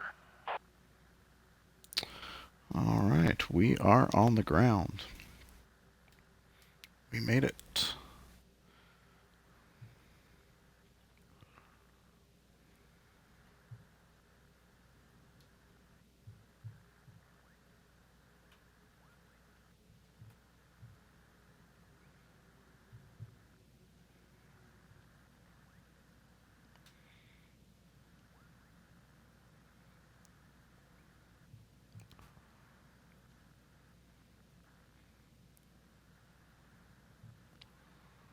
We should get some priority parking here.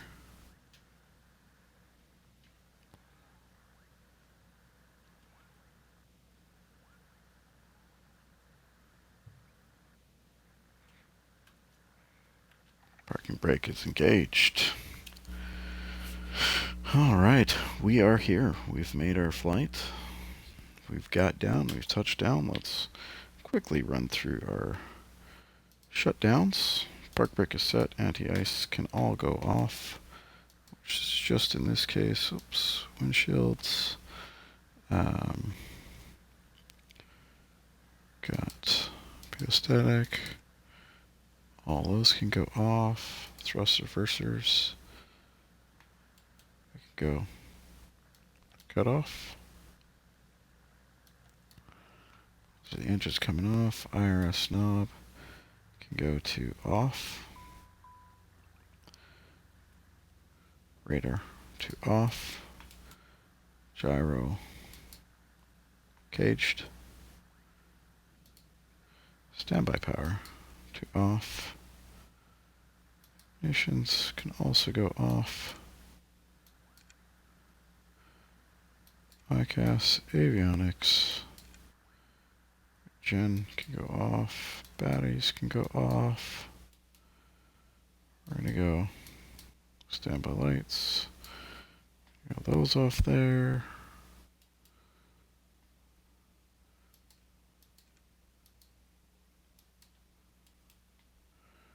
And I believe, oops.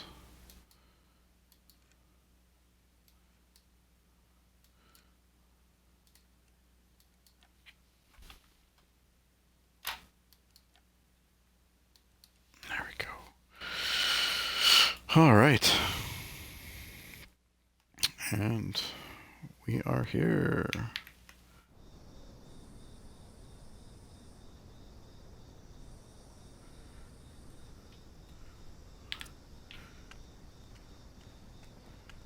Welcome to the Philippines.